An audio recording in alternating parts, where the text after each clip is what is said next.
To know is good. To know how to is even better. 90% of technological advances and life-changing breakthroughs in the evolution of mankind have happened during the last 70 years, post-Second World War. Life was vastly different just 7 decades ago. The growth of knowledge has been so explosive and exponential, requiring the embrace of all in a veritable adapt or perish choice equation.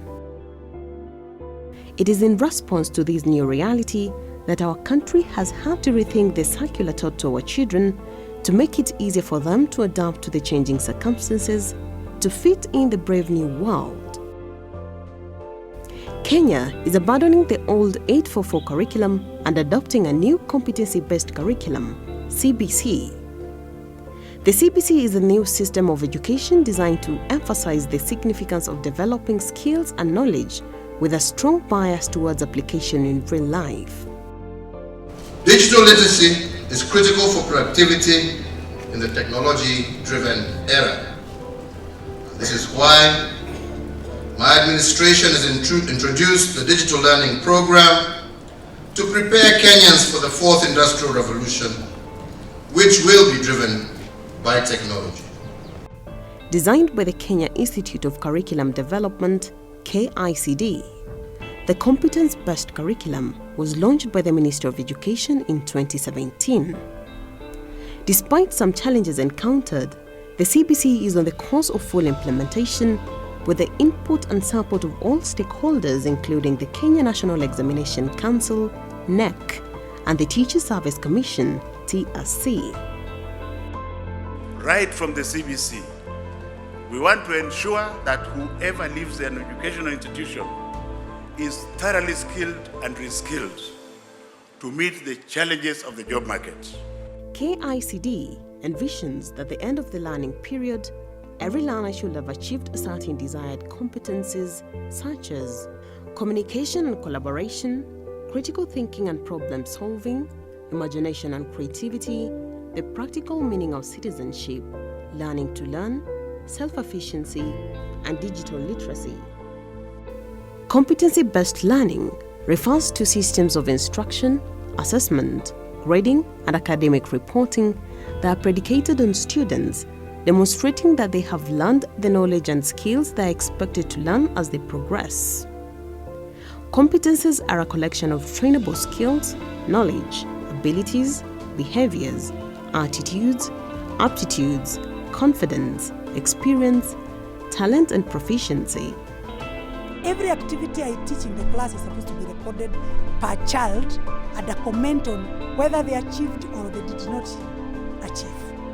But it is a good measure because by the end of the year I'll be able to tell the talents of the children, those who are interested. I'll also know the parents who are supporting the program. The CBC is divided into 3 levels: early years education, which is pre-primary and lower primary; middle school education, that is upper primary and lower secondary; and senior school, which is upper secondary, university, and tertiary. What exactly is new? Many will ask. CBC is all allowed, like how can a child learn by himself without being pushed? How can a child be able to be assessed at his own level or her own level? Many things in CBC, they are not, they are done outside the class. And those things, when these children do them by themselves, they have the know-how to do many things, but in the older curriculum, sisi ndio tulikuwa tunafanya kazi mingi, but for now they are the learners that are doing the job. The children are supposed to give their opinion as per every strand that they are learning. They are also supposed to be involved in groups so that we can also assist those ones who are not catching up fast. Competence-based curriculum is a total reimagination of what a graduate of the education system needs to be capable of in modern times to fit in the current fast-changing world. It may be informal employment, self-employment, or even as required for day-to-day living. Wakati nilikuwa nyumbani, nilikuwa naona ninatengeneza stool, meza tu za mbao, kuunganisha mbao. Nikajua nikiendelea na hiyo inaweza nifaidi sana. Na hapo mbele nilikuwa inanitia morale, nikiona mafundi wengine nikitembea, naona vitu vimeundwa mzuri, na mimi nikawa na hiyo moyo wa kuwa mfundi. Hii kazi ninafanya ya ufundi, mimi nimeweza kufaidika sababu hii plot ni yangu kuzinunulia na kujenga tu ni kutokana na hii kazi. Na ukienda nyumbani pia nimeanzisha nyumba na niko na ufugaji hapo. Ukienda pande ya chini nimenunua eka moja ya shamba. It is an overhaul of the old system, rethinking such areas as teacher facilitation, method of assessment, bias towards application, content delivery methods, bias towards learning outcomes, entry and exit assessment levels. Does it mean that there will be no more examinations? Not quite. There'll be written quizzes and CAD exams as one means of assessment. Attitude and skills will be assessed through other means. The Kenya National Examination Council is developing a competency-based assessment framework that will inform transition from one level to the next. There will be no examinations in Standard 6, which shall ensure that we have now 100% transition from primary through to secondary school.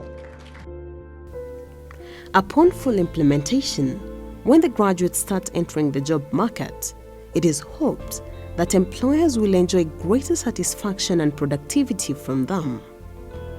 For those who will go into self-employment, it is hoped that they will be better equipped to see opportunities and profit from them.